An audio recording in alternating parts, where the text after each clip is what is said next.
السلام علیکم ناظرین، آپ کو اپنے چینل میں خوش آمدید کہتے ہیں۔ فرار ڈرامے کے آنے والی قسط کی بات کریں گے، جس میں نازش جو ہے وہ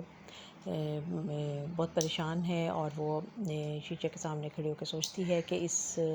زندگی سے بہتر ہے کہ میں مر ہی جاؤں تو اچھا ہے۔ اور جب اس کا شوہر واپس آتا ہے تو وہ باتھ روم میں مری ہوئی اس کو بے ہوش پڑی ملتی ہے، اور پھر وہ اس کا ٹریٹمنٹ کرواتا ہے، اور جو اس کے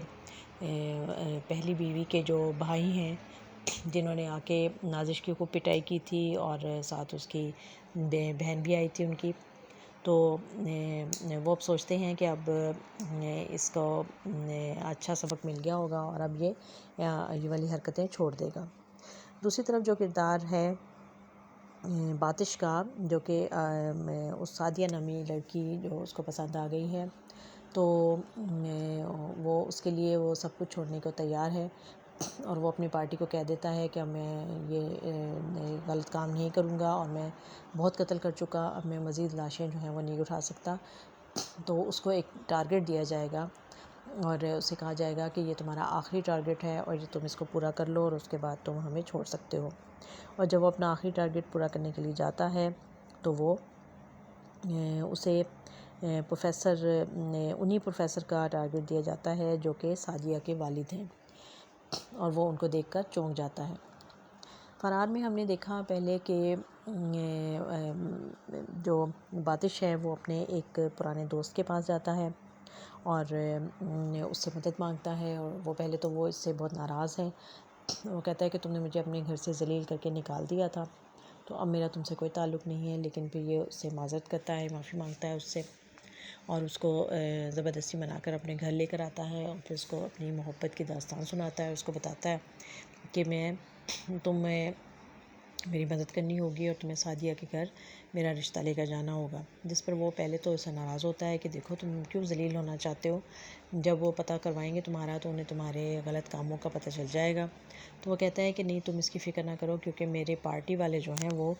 ہم لوگوں کا نام سامنے نہیں آنے دیتے، اور اس کے علاوہ ویسے بھی میرا جو میرا نام جو ہے وہ کسی تھانے میں بھی میرا نام نہیں ہے، تو اس لیے تمہیں اس کی فکر کرنے کی ضرورت نہیں ہے۔ اب وہ دوست کے سامنے ہی وہ انکار کر دیتا ہے کہ میں اب یہ پارٹی چھوڑ رہا ہوں اور میرا ان سب سے کوئی تعلق نہیں ہے۔ تو کیا واقعی اس کا دوست اس کی مدد کرے گا؟ اور وہ اس کو کہتا بھی ہے کہ اگر تمہاری پارٹی والوں نے تمہیں زندہ چھوڑ دیا تو میں تمہاری مدد ضرور کروں گا۔ اب اور باتش جو ہے وہ یہی چاہتا ہے، اور وہ اپنے دوست سے بھی کہتا ہے کہ میں صرف سعدیہ کے ساتھ زندگی گزارنا چاہتا ہوں، اور میں چاہتا ہوں کہ میں ایک نئی زندگی نئے سرے سے شروع کروں، اور میں یہ سب کام چھوڑ دوں اور میں اس کو لے کر یہاں سے کہیں اور چلا جاؤں۔ اور اس طرح اب آگے دیکھتے ہیں کہ جو ایک ہم نے پولیس مین کا کردار دیکھا فصیح نے، وہ بھی سسپینڈ کر دیا گیا ہے اسے، اور اب اسے کہا جا رہا ہے کہ اگر تمہیں اپنی جاب واپس چاہیے تو تم جا کر اپنے آفیسر سے معافی مانگو۔ تو وہ کہتا ہے کہ میں ایسے شخص سے معافی نہیں مانگ سکتا جس کے غلط کاموں کی وجہ سے انکار کی وجہ سے میں سسپینڈ ہوا تھا۔ تو اور پھر اسی طرح گاؤں میں جو رول دکھایا گیا ہے ببرک کا، کہ جو اپنے باپ سے بہت ڈرتا ہے، اور اس کا باپ آ گیا ہے اور اب چھوٹا بھائی اس کو منع کرتا ہے کہ تم گھر مت آنا ورنہ باپ جو ہے وہ تمہیں معاف نہیں کرے گا۔ تو لیکن وہ گھر آئے گا اور وہ آ کے اس سے معافی مانگتا ہے، اور پھر اسے کہتا ہے کہ جب کوئی دوسرا آپ کی بےعزتی کرتا ہے تو کیا اس سے بدلہ لینے کا حق نہیں ہے؟ ہمیں بدلہ تو لینا چاہیے۔ تو اس طرح یہ بڑے خوبصورت کردار اس میں دکھائے گئے ہیں، مختلف طرح کے۔ ہمیں ابھی اس کی جو کہانی ہے وہ ایک طرح سے کھلتی ہوئی نظر آ رہی ہے، اور مختلف کردار ہیں، مختلف لوگ ہیں، تو دیکھتے ہیں یہ سب ایک جگہ کیسے اکٹھے ہوتے ہیں، اور یہ سب جو ہیں وہ اپنی اپنی زندگیوں سے جو زندگیاں وہ گزار رہے ہیں وہاں سے بیزار ہیں، اور وہاں سے وہ نکلنا چاہتے ہیں۔ اور جیسے کہ ڈرامے کے نام سے بھی ظاہر ہے کہ یہ فرار ڈرامہ ہے، یعنی یہ سب جو ہیں وہ اپنے ان مسائل سے، ان چیزوں سے فرار ہونا چاہتے ہیں اور نکلنا چاہتے ہیں، اور کیا وہ اس میں کامیاب ہو پائیں گے، اور کیا یہ سب ایک ساتھ مل کر اکٹھے ہو جائیں گے، اور کیا ان کی منزل ایک ہوگی۔